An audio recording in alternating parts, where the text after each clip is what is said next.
ہجرت کے ایام تھے، ایمرجنسی کے دن تھے اور سفر ہو رہا تھا اور پیچھے کافر لگے ہوئے تھے، تو اتنی ایمرجنسی جو ہوتی ہے اس میں آداب نہیں یاد رہتے کہ آپ ہجرت کر رہے ہیں اور رات کے اندھیرے میں نکل رہے ہیں اور کفار و مشرکین آپ کے تعاقب میں ہیں۔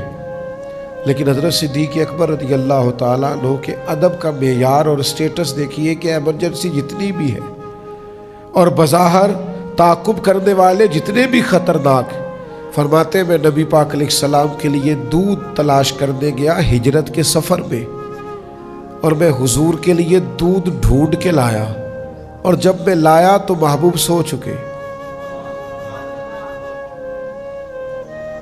فرماتے میرے ادب نے اجازت نہیں دی کہ میں اپنے نبی کو جگاؤں، یہ مجھے اجازت نہیں ملی۔ لے ساس بھی آہستہ کہ یہ دربار نبی ہے۔ فرماتے وہ دودھ کا پیالہ لیے میں کھڑا رہا، جب وہ جاگے تو پھر میں نے دونوں ہاتھوں میں رکھ کے وہ پیش کیا۔ ایمرجنسی جتنی بھی ہے، حالات جتنے بھی کٹھن ہیں، ہمیں آداب کو بھولنا نہیں ہے۔ تعداد جتنی مرضی بھی وہاں پہنچ جائے، رش جتنا مرضی بھی ہو، تھکاوٹ جتنی مرضی بھی ہو، حرمین کی حاضری کے وقت بظاہر قانون کے تعلق سے ہمیں چند پابندیوں سے بھی جتنا مرضی سختی سے گزرنا پڑے، لیکن آداب کو بھولنا نہیں ہے۔ کسی مقام پر بھی ادب کے معیار سے ایک انچ بھی پیچھے ہٹنا، یہ ادب بڑا ضروری ہے۔ یہ بڑا آپ جتنے والد صاحب جتنا مرضی بھی سخت بولے، اللہ کہتا ہے اف نہیں کرنی۔ یا رسول اللہ صلی اللہ علیہ وسلم، والدین ظلم بھی کرے تو خدمت کرنی ہے؟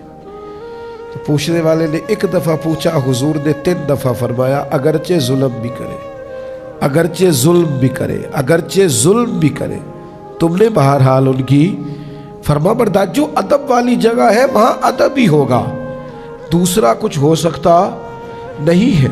اپنے مزاج سے ادب کو کبھی نہ نکلنے دیں، اور جب بے ادبوں سے بھی ملے نا تو پھر بھی آپ تو ادب والے ہیں، آپ کا سٹیٹس وہ نہیں ہونا چاہیے جو اس بندے کا ہے، آپ کا معیار تھوڑا بلند ہونا چاہیے، آپ کا رویہ تھوڑا ٹھیک ہونا چاہیے۔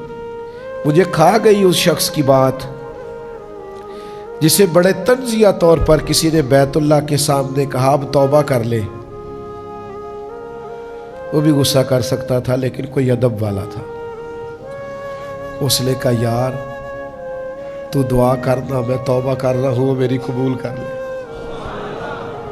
اس نے طنزیہ کہا چل کر لے توبہ، بڑی ہو گئی، کہنے لگا تو دعا کر وہ میری قبول کر لے۔